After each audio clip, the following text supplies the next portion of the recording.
ಮನಿಯಾಗ ಮೂರ್ ತಲೆ ಹಾರ್ಬೇಕಾ? ಇದೇ ಭೀಮಾ ತೀರದ ರಕ್ತ ಚರಿತ್ರೆಯನ್ನ ಬರೆದಿರುವಂತ ಏಕೈಕ ವ್ಯಕ್ತಿ ಟಿ.ಕೆ. ಮುಳಗೊಂಡವರ ಮಗ ನಾನು.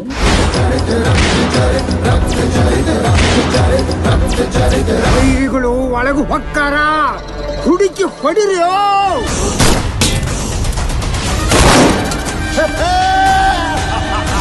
ನಿಮಗೆ ಈ ಭೀಮಾ ತೀರದ ಮೂಲ ಕಥೆ ನಿಮ್ಗೆ ಗೊತ್ತಿದೆಯಾ? ಉತ್ತರ ಕರ್ನಾಟಕ ಅಂದ್ರೆ ಏನ್ರಿ ಅನ್ಕೊಂಡಿದ್ದೀರಾ? ಬರೀ ಬೂಸ್ಡಿ ಮಗ ಸೋಳೆ ಮಗ ಅನ್ಕೊಂಡಿದ್ದೀರಾ? ಬಸವ ನೋಡ್ರಿ ನಮ್ದು. ಈ ಕಥೆಯಲ್ಲಿ ಸಮಾಜಕ್ಕೆ ಏನ್ ಸಂದೇಶ ಕೊಡ್ತಿದ್ದೀರಿ ನೀವು? ಅವರ ಕುಟುಂಬದಲ್ಲಾಗಿರೋ ಹತ್ಯೆಗಳನ್ನ ಮರ್ಡರ್ಗಳನ್ನ ಹಾಕಿ ಈಗ ಅವರ ಕುಟುಂಬದವರು ಚೆನ್ನಾಗಿದ್ದಾರೆ. ಆದ್ರೆ ಈ ಸಿನಿಮಾದಲ್ಲಿ ನೀವು ತೋರಿಸಿದ ಮೇಲೆ ರಕ್ತ ಕುದಿಯುತ್ತೆ ರೀ. ಆ ರಿಯಲ್ ನೇಮ್ ಇರೋ ವ್ಯಕ್ತಿಗಳಿಗೆ ನೀವು ಕಾಂಟ್ಯಾಕ್ಟ್ ಮಾಡಿದ್ದೀರಾ? ಪರ್ಮಿಷನ್ ತಗೊಂಡು ಮಾಡಿದ್ದೀರಾ? ಅದ್ಯಾವ್ದು ಹೇಳಿದ ಮೇಲೆ ನೀವು ಸಿನಿಮಾ ಮಾಡ್ತೀರಾ?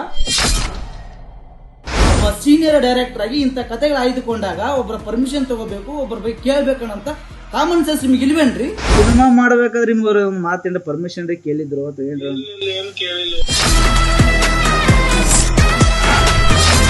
ಈ ನಿರ್ದೇಶಕರೇ, ಉತ್ತರ ಕರ್ನಾಟಕದ ಭಾಷೆ ಅಂದ್ರೆ ಒಂದು ಗೌರವ ಇದೆ, ಅದಕ್ಕೊಂದು ಸೊಗಡು ಇದೆ. ಆ ಸಿನಿಮಾದಲ್ಲಿ ನೀವು ತೋರಿಸಿರೋ ಹಾಗೆ ಉತ್ತರ ಕನ್ನಡ ಭಾಷೆ ಏನೂ ಇಲ್ಲ. ಆ UK gangs of ಸಿನಿಮಾಗೂ Uttara Kannada ಭಾಷೆಗೂ ಸಂಬಂಧವೇ ಇಲ್ಲ ರೇ. ಭೀಮಾ ಹತ್ತಿರದ ಕತೆ ಗೊತ್ತೇನ್ರಿ ನಿಮಗೆ? ಭೀಮಾ ಹತ್ತಿರ ಬಗ್ಗೆ ತಿಳ್ಕೊಂಡಿದ್ರೇನ್ರಿ? ಮಾಡೋ ಸಿನಿಮಾದಿಂದ ಇವತ್ತು ಆ ಕುಟುಂಬದ ಮೇಲೆ ಎಷ್ಟು ಎಫೆಕ್ಟ್ ಆಗುತ್ತೆ ಅಂತ ಗೊತ್ತಿದೆ ನಿಮಗೆ? ಸಿನಿಮಾದಲ್ಲಿ ಬರುವಂತ ಕೆಲವೊಂದು ಪಾತ್ರಧಾರಿಗಳು ಒರಿಜಿನಲ್ ಹೆಸರುಗಳಿದ್ದಾವೆ. ಈ ರವಿಕಾಂತ ಪಾಟೀಲ್ ಅವ MP ಆಗಿ ಇಲ್ಲಿಗೂ ದಿಲ್ಲಿಗೂ ಟೂರ್ ಮಾಡ್ತಾ ಕುಂತಿದ್ದಾನಲ್ಲ. ಅವ್ರ ಕೇಳು ಅಮೀನ್ ಸಬೌಟ್. ನಿನ್ನೆ ರಾತ್ರಿ ಗುಂಡಾರೋ ಶಬ್ದ ಸುಂತಾತ ಖರೀದಿ ಮಾಡಿದ್ದೇನೆ. ಅಲ್ಲೇ ಏನ್ರಿ ನೀವು? ಡೆಡ್ಡಿ ಡೈರೆಕ್ಟರ್ಗೆ ಮಾರಿ ಮಲ್ಗೌನ್ ಡಿಚ್ಚಿ. ಈಗ ತಾನೇ ನಾನು ಗ್ಯಾಂಗ್ಸ್ ಆಫ್ UK ಅನ್ನುವಂತ ಒಂದು ಸಿನಿಮಾ ನೋಡ್ಕೊಂಡು ಬಂದೆ. ಈ ಸಿನಿಮಾನ ಡೈರೆಕ್ಟ್ ಮಾಡೋದು ರವಿ ಶ್ರೀವಾತ್ಸವ್ ಅಂತ. ಈ ಗ್ಯಾಂಗ್ಸ್ ಆಫ್ UKಗೂ ಭೀಮಾ ತೀರಕ್ಕೂ ಏನ್ ಲಿಂಕ್ ಇದೆ ಅಂತ ನನ್ನ ಸಿನಿಮಾ ಮುಗಿಯೋವರೆಗೂ ನನಗೆ ಅರ್ಥನೇ ಆಗಲಿಲ್ಲ. ರವಿ ಶ್ರೀವಾತ್ಸವ್ ಅಂತಂತಾರೆ ದೊಡ್ಡ ಡೈರೆಕ್ಟ್ರು, ಮಾದೇಶ ಇಂಥ ಸಿನಿಮಾ ತಗೊಂಡಿರ್ತ ಡೈರೆಕ್ಟ್ರು. ನಿರ್ದೇಶಕರೇ, ಈ ಗ್ಯಾಂಗ್ಸ್ ಆಫ್ UK ಸಿನಿಮಾ ನೋಡಿದೆ, ಆದ್ರೆ ಸಿನಿಮಾ ಟೈಟಲ್ ತಕ್ಕಂಗೆ ಇದು ಉತ್ತರ ಕರ್ನಾಟಕದ ಕಥೆ ಅಂತ ನನಗೆ ಗೊತ್ತಾಯ್ತು. ಆದ್ರೆ ಆ ಸಿನಿಮಾದಲ್ಲಿ ಬರುವಂತ ಕೆಲವೊಂದು ಪಾತ್ರಧಾರಿಗಳು ಒರಿಜಿನಲ್ ಹೆಸರುಗಳಿದ್ದಾವೆ. ಈ ರವಿಕಾಂತ ಪಾಟೀಲ್, KS ಅವ್ರ ಕೇಳು ಅಮೀನ್ ಸಬೌಟಿ ಅಂತ. ಆದರೆ ನಿಮಗೆ ಈ ಭೀಮಾ ತೀರದ ಮೂಲ ಕಥೆ ನಿಮ್ಗೆ ಗೊತ್ತಿದೆಯಾ? ಉತ್ತರ ಕರ್ನಾಟಕ ಅಂದ್ರೆ ಏನ್ರಿ ಅನ್ಕೊಂಡಿದ್ದೀರಾ? ಬರೀ ಬೂಸ್ಡಿ ಮಗ ಸೋಳೆ ಮಗ ಅನ್ಕೊಂಡಿದ್ದೀರಾ? ಬಸವ ನೋಡ್ರಿ ನಮ್ದು. ಏನ್ರಿ ಅನ್ಕೊಂಡಿದ್ದೀರಿ ನೀವು? ಈ ರೀತಿ ಕಥೆಯಲ್ಲಿ ಸಮಾಜಕ್ಕೆ ಏನ್ ಸಂದೇಶ ಕೊಡ್ತಿದ್ದೀರಿ ನೀವು? ಅವರ ಕುಟುಂಬದಲ್ಲಾಗಿರೋ ಹತ್ಯೆಗಳನ್ನ ಮರ್ಡರ್ಗಳನ್ನ ಹಾಕಿ ಈಗ ಅವರ ಕುಟುಂಬದವರು ಚೆನ್ನಾಗಿದ್ದಾರೆ. ಆದ್ರೆ ಈ ಸಿನಿಮಾದಲ್ಲಿ ನೀವು ತೋರಿಸಿದ ಮೇಲೆ ರಕ್ತ ಕುದಿಯುತ್ತೆ ರೀ. ಆ ಸಿನಿಮಾದಲ್ಲಿ ರಿಯಲ್ ನೇಮ್ ತಗೊಂಡು ಸಿನಿಮಾ ಮಾಡಿದೀರಾ? ಆ ರಿಯಲ್ ನೇಮ್ ಇರೋ ವ್ಯಕ್ತಿಗಳಿಗೆ ನೀವು ಕಾಂಟ್ಯಾಕ್ಟ್ ಮಾಡಿದ್ದೀರಾ? ಅವ್ರ ಪರ್ಮಿಷನ್ ತಗೊಂಡು ಮಾಡಿದ್ದೀರಾ? ಅದ್ಯಾವ್ದು ಹೇಳಿದ ಮೇಲೆ ನೀವು ಸಿನಿಮಾ ಮಾಡ್ತೀರಾ? ಇವಾಗ ತಾನೇ ನಾನು ರೇಖಾಂತ್ ಪಾಟೀಲ್ ಜೊತೆ ಮಾತಾಡಿದೆ. ನನಗೆ ಪರ್ಮಿಷನ್ ಕೊಟ್ಟಿಲ್ಲ, ನನ್ ಪರ್ಮಿಷನ್ ತಗೊಂಡಿಲ್ಲ ಅವರು. ಅದು ಹೇಗೆ ಬಳಸ್ರು ಅಂತ ಅವರೇ ಕ್ವಶನ್ ಮಾಡ್ತಾರೆ. ನಾಳೆ ಅವ್ರು ಏನಾದ್ರು ಉಲ್ಟಾ ಹೊಡೆದ್ರೆ ಸಿನಿಮಾ ಕತೆ ಏನ್ರಿ? ನಿರ್ಮಾಪಕರ ಗತಿ ಏನ್ರಿ? ಮೊದಲೇ ಫಿಲಂ ಇಂಡಸ್ಟ್ರಿ ಯಾವ ಸ್ಥಿತಿಯಾಗಿದೆ ನಿಮ್ಗೆ ಗೊತ್ತಿದೆ. ಒಬ್ಬ ಸೀನಿಯರ್ ಡೈರೆಕ್ಟರ್ ಆಗಿ ಇಂಥ ಕಥೆಗಳು ಆಯ್ದುಕೊಂಡಾಗ ಒಬ್ಬರ ಪರ್ಮಿಷನ್ ತಗೋಬೇಕು, ಒಬ್ಬರ ಬಗ್ಗೆ ಕೇಳ್ಬೇಕನ್ನಂತ ಕಾಮನ್ ಸೆನ್ಸ್ ನಿಮ್ಗೆ ಇಲ್ವೇನ್ರಿ? ಏನ್ ಹೇಳಕ್ ಹೋಗ್ತಿದ್ರೆ ನೀವು ಫಿಲಂ ಮುಖಾಂತರ? ಆ ಭೀಮಾ ಹತ್ತಿರದಲ್ಲಿ ಸಿನಿಮಾದಲ್ಲಿ ಆ ಶಿವಾಜಿ ಮತ್ತೆ ಕೇಸಪ್ಪ ತಾವರ್ಕಡೆ ಅವರನ್ನ ಬಾಡಿ ಗಾರ್ಡ್ ತರ ತೋರಿಸಿದ್ರಿ. ಈ ಸಿನಿಮಾದಲ್ಲಿ ಕೇಸಪ್ಪ ತಾವರ್ಕಡೆ ಅವರು ತಗೊಂಡ್ರೆ ಅಮೀನ್ ಸಾಬ್ ಔಟಿ ಅವರನ್ನ ಕ್ರಿಮಿನಲ್ ತರ ತೋರಿಸಿದ್ದೀರಾ. ರವಿಕಾಂತ್ ಪಾಟೀಲ್ ಅವರನ್ನ ತುಂಬಾ ಕೀಲವಾಗಿ ತೋರಿಸಿದ್ದೀರಾ.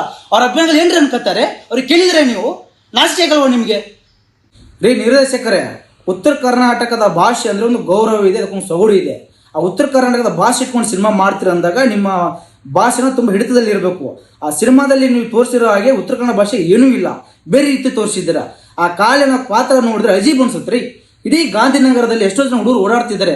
ಒಬ್ಬ ಉತ್ತರ ಕರ್ನಾಟಕದ ಹುಡುಗ ಅಸಿಸ್ಟೆಂಟ್ ನೀವು ಇಟ್ಕೊಂಡಿದ್ರಿ ಅಂತಂದ್ರೆ ಆ ಸಿನಿಮಾದಲ್ಲಿ ಆ ಭಾಷೆನ ಅವನೇ ನಿಮ್ಗೆ ಹೇಳ್ಕೊಡ್ತಾ ಇದ್ದ ಹೇಗೆ ಅಂತ ಅಜೀಬ್ ಅನ್ಸುತ್ರಿ.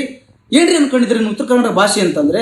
ಆ UK gangs of ಸಿನಿಮಾಗೂ Uttara Kannada ಭಾಷೆಗೂ ಸಂಬಂಧವೇ ಇಲ್ಲ. ಅದು ಹೇಗೆ ತೋರ್ಸಕ್ ಹೋಗಿದ್ರು? ಒಬ್ಬ ಸೀನಿಯರ್ ಡೈರೆಕ್ಟರ್ ಆಗಿ ಒಂದು ಉತ್ತರ ಕರ್ನಾಟಕದ ಭಾಷೆನ ಹೇಗೆ ತೋರಿಸ್ಬೇಕನ್ನೋಂಥ ಒಂದು ಕಾಮನ್ ಸೆನ್ಸ್ ಇಲ್ಲ ಅಂತಂದರೆ ಒಬ್ಬ ಉತ್ತರ ಕರ್ನಾಟಕದ ಪತ್ರಕರ್ತನಾಗಿ ನನಗೆ ತುಂಬ ನಾಶಿ ಆಗತ್ತೆ ರೀ. ನಮ್ಮ ಭಾಷೆ ಗೌರವ ಹಾಳು ಮಾಡ್ತಿದ್ದಾರೆ ನೀವು ನಿಮ್ಮಂಥ ನಿರ್ದೇಶಕರಿಂದ. ಗ್ಯಾಂಗ್ಸ್ ಆಫ್ ಯುಕೆ ಭೀಮಿ ನೆರಳಲ್ಲಿ ರೇ, ಭೀಮಾ ಹತ್ತಿರದ ಕತೆ ಗೊತ್ತೇನ್ರಿ ನಿಮಗೆ? ಭೀಮಾ ಹತ್ತಿರ ಬಗ್ಗೆ ತಿಳ್ಕೊಂಡಿದ್ರೇನ್ರಿ? ಎಷ್ಟು ಜನ ಬರ್ತಾರೆ, ಎಷ್ಟು ಜನ ರೌಡಿ ಶೀಟರ್ಗಳು ಬರ್ತಾರೆ ಏನಂತ ಗೊತ್ತಿದೆ ನಿಮಗೆ? ಸುಮ್ಮನೆ ಮಾಡಿಬಿಡದ. ಆ ಸಿನಿಮಾದಲ್ಲಿ ರೈಕಾಂತ್ ಪಾಟೀಲ್ ಅವ್ರ ಬಗ್ಗೆನೂ ಕೀಳವಾಗಿ ತೋರಿಸಿದ್ದೀರಾ, ಅಮೀನ್ ಸಾಬ್ ಒಟ್ಟಿ ಬಗ್ಗೆನೂ ಬೇರೆ ಥರ ತೋರಿಸಿದ್ದೀರಾ, ಕೇಶಪ್ಪ ಅವ್ರ ಕಡೆ ಅಂತ ತೋರಿಸ್ತೀರಾ ರೀ. ಆಯಿತು, ಏನಾದ್ರು ಹಾಳಾಗಿ ಹೋಗ್ರಿ ನೀವು. ನೀವು ಮಾಡೋ ಸಿನಿಮಾದಿಂದ ಇವತ್ತು ಆ ಕುಟುಂಬದ ಮೇಲೆ ಎಷ್ಟು ಎಫೆಕ್ಟ್ ಆಗುತ್ತೆ ಅಂತ ಗೊತ್ತಿದೆ ನಿಮಗೆ. ಇವತ್ತು ಅವ್ರ ಮನೆ ಎಲ್ಲರೂ ಎಜುಕೇಟೆಡ್ ಆಗಿ ಬದುಕ್ತಾ ಇದ್ದಾರೆ, ಏನೋ ಜಾಬ್ ತೊಗೊಂಡು ಡ್ಯೂಟಿ ಮಾಡ್ತಿದ್ದಾರೆ. ಈ ರೀತಿ ಸಿನಿಮಾದಿಂದ ಅವರ ವೈಯಕ್ತಿಕವಾಗಿ ಅವರ ಊರಲ್ಲಿ ಸ್ವಗ್ರಾಮಗಳಲ್ಲಿ ಜಗಳ ಉಟ್ಕೊಳ್ತ್ರಿ. ಒಬ್ಬ ದೊಡ್ಡ ನಿರ್ದೇಶಕರಾಗಿ ಈ ರೀತಿ ಕತೆ ತಗೊಳ್ಳುವಾಗ ತುಂಬ ನೀವು ಹದ್ದು ಬಸ್ತಿಯಲ್ಲಿ ನೀವು ಮಾಡಬೇಕು ಸಿನಿಮಾನ. ಏನೇನೋ ಮಾಡೋಕ್ಕೆ ಹೋದರೆ ನಿಮಗೆ ಮಾಡೋವಾಗರೆ ಇದೇ ನೀವು ಬೆಂಗಳೂರು ಕತೆಗಳು ಮಾಡಿರಿ, ಗಲಿಗಳಲ್ಲಿ ಇದೆ. ಅದೇ ಬಿಟ್ಟು ಭೀಮಾತಿರ ಬಂದು ಏನಕ್ಕೆ ಕೆದರ್ತೀರ ನೀವು? ಭೀಮಾತಿರ ಬಗ್ಗೆ ಕತೆ ಮಾಡಬೇಕು ಅಂತಂದರೆ ಭೀಮಾತಿರದ ಬಗ್ಗೆ ಆಳಗಳ ತಿಳ್ಕೊಂಡು ಇರುವಂಥ ಪತ್ರಕರ್ತನ ಸಂಪರ್ಕ ಮಾಡಬೇಕು, ಅಲ್ಲಿರುವಂಥ ವ್ಯಕ್ತಿಗಳನ್ನ ಸಂಪರ್ಕ ಮಾಡಬೇಕು, ರಾಜಕೀಯ ದುರ್ಯೋಧನಗಳನ್ನ ಸಂಪರ್ಕ ಮಾಡಬೇಕು. ನಿಮ್ಮ ಮನಸ್ಸಿಗೆ ಬಂದಾಗ ಹೋಗ್ಬಿಟ್ಟು ಭೀಮೇನರಲ್ಲಿ ಭೀಮಾತಿರ ಹಂತಕರು ಭೀಮಾತಿರದಲ್ಲಿ ಅಂತಂದ್ರೆ ಏನ್ರಿ ಅನ್ಕೊಂಡಿದ್ರೆ ಭೀಮಾತಿರ ಅಂದರೆ ಒಳ್ಳೆ ಏನ್ರಿ ನೀವು? ರವಿ ಶ್ರೀವಾತ್ಸವ ಅಂತಂದರೆ ನಮಗೆಲ್ಲ ಒಂಥರ ಇನ್ಸ್ಪೈರ್ ಮಾಡಿದವರು. ನಿಮ್ಮ ಇಂಟರ್ವ್ಯೂಗಳು, ನಿಮ್ಮ ಸ್ಪೀಚ್ಗಳು ನೋಡಿ ಬೆಳೆದವ್ರು ನಾವು. ನಿಮ್ಮ ಇಂಟರ್ವ್ಯೂ ಕೂತ್ಕೊಂಡು ಎಮೋಷನಲ್ ಮಾತಾಡೋಲ್ಲ ನಮಗೆಲ್ಲ ಒಂದು ಕಡೆ ಅನಿಸೋದು, ಏನಪ್ಪ ಸರ್ ಹಿಂಗಾಯ್ತಲ್ಲ ಸರ್ ಹಿಂಗೆ ಅಂತ. ಆದರೆ ಸರ್ ಇಂಥ ಸಿನಿಮಾ ಮಾಡಬೇಕಾದಾಗ ತುಂಬ ಹಿಡಿತ ಇಟ್ಕೊಂಡು ಮಾಡ್ಬೇಕು ಸರ್. ಅಂದರೆ ಉತ್ತರ ಕನ್ನಡ ಭಾಷೆಯಲ್ಲಿ ಮಾಡುವಂಥದ್ದು ನೋಡಿ ನನಗೆ ತುಂಬ ಹರ್ಟ್ ಆಯಿತು. ದಯಮಾಡಿ ಸರ್ ಇಂಥ ಸಿನಿಮಾ ಮಾಡೋಕ್ಕೊಬ್ರಿ. ಆ್ಯಂಡ್ ಮೇನ್ಲಿ ಏನಪ್ಪ ಅಂದರೆ ರವಿ ಶ್ರೀವಾತ್ಸವ ತಕ್ಕಂಥ ಸಿನಿಮಾ ಇದಲ್ಲ ಸರ್. ನೀವು ಬೇರೆ ಏನಿದ್ರೆ ಸರ್, ಗಾಂಧಿನಗರದಲ್ಲಿ ನಿಮ್ಮ ಹೆಸರಿಗೆ ಇರೋ ತೂಕನೇ ಬೇರೆ ಇದೆ ಸರ್. ದಯಮಾಡಿ ಸರ್ ಇಂಥ ಕಂಟೆಂಟ್ ಯಾವತ್ತೂ ನೀವು ಕೇಳಕ್ಕೆ ಹೋಗ್ಬೇಡಿ ಸರ್. ಏನಪ್ಪ ಇವನು ಇಷ್ಟೊಂದೆಲ್ಲ ಮಾತಾಡ್ತಿದ್ದಾನೆ ಅಂತ ನೀವು ಅಂದ್ಕೊಂಡಿರ್ಬೋದು ಸರ್. ಇದೇ ಭೀಮಾ ತೀರದ ರಕ್ತ ಚರಿತ್ರೆಯನ್ನು ಬರೆದಿರುವಂಥ ಏಕೈಕ ವ್ಯಕ್ತಿ TK ಮಲಗೊಂಡವರ ಮಗ ನಾನು. ಸದ್ಯ ಅಪರಾಧಕ್ಕೆ ಸೋಲು ಕನ್ನಡ ದಿನಪತ್ರಿಕೆ ಉಪಸಂಪಾದಕ.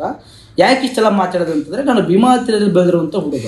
ಅಲ್ಲಿ ಆಗುವಂಥ ಕೆಲವೊಂದು ಆ್ಯಕ್ಟಿವಿಟೀಸ್ ಬಗ್ಗೆ ತುಂಬ ತಿಳ್ಕೊಂಡವು. ಎಲ್ಲ ಒಂದು ಕಡೆ ನಮ್ಮ ಭೀಮಾ ತೀರ ಕಂಟೆಂಟ್ ತೊಗೊಂಡಾಗ ಈ ರೀತಿ ಎಲ್ಲ ಮಾಡಿದ್ರೆ ನಮ್ಮ ಬೇಸಿಗೆ ನಂಗೆ ತುಂಬ ಹರ್ಟ್ ಆಯಿತು. ಅದು ನಂಗೆ ತುಂಬ ಅದು ಬೇರೆ ರೀತಿ ಅಂದರೆ ಒಂಥರ ಹರ್ಟ್ ಆಯಿತು. ಹಾಗಾಗಿ ನಾನು ಈ ಥರ ಕ್ವಶನ್ಸ್ ಕೇಳಿದೆ. ಯಾಕಂದರೆ ಒಬ್ಬ ಭೀಮಾ ತೀರದ ಪತ್ರಕರ್ತನಾಗಿ ಪ್ರಶ್ನೆ ಎತ್ತಬೇಕಾಗಿರೋದು ನನ್ನ ಕರ್ತವ್ಯ. ಅದನ್ನು ಹೊರತುಪಡಿಸಿದ್ರೆ ನಾನು ಸಿನಿಮಾ ನೆಗೆಟಿವ್ ಇದೆ ಅಂತ ಹೇಳ್ತಲ್ಲ, ರವಿ ಶ್ರೀವಾತ್ಸವ ಕೆಟ್ಟವರು ಅಂತಲೂ ಹೇಳ್ತಾ ಇಲ್ಲ. ಯಾಕಂದರೆ ನೀವು ಬೇರೆ ಇದ್ದೀರಾ. ಆದರೆ ಎಲ್ಲೊಂದು ಕಡೆ ಈ ರೀತಿ ಮಾಡಬೇಕಾದ್ರೆ ತುಂಬ ಸೂಕ್ಷ್ಮವಾಗಿ ನೀವು ಮಾಡಬೇಕಾಗತ್ತೆ. ನಾನು ದಯಮಾಡಿ ನಮ್ಮ ಕನ್ನಡ ಆಡಿಯನ್ಸ್ ಎಲ್ಲ ಈ ಗ್ಯಾಂಗ್ಸ್ ಆಫ್ ಯುಕೆ ಸಿನಿಮಾನ ಥಿಯೇಟರ್ಗೆ ಹೋಗಿ ನೋಡಿ. ಒಂದು ಒಳ್ಳೆಯ ಸಿನಿಮಾ, ಉತ್ತರ ಕನ್ನಡದ ಕೂತು ನೋಡ್ಬೇಕಿರುವಂಥ ಸಿನಿಮಾ. ಎಲ್ಲರೂ ನೋಡಿ, ನಮ್ಮ ಭೀಮಾ ತೀರ ಜನ ಥಿಯೇಟರ್ಗೆ ಸಿನಿಮಾ ನೋಡಿ.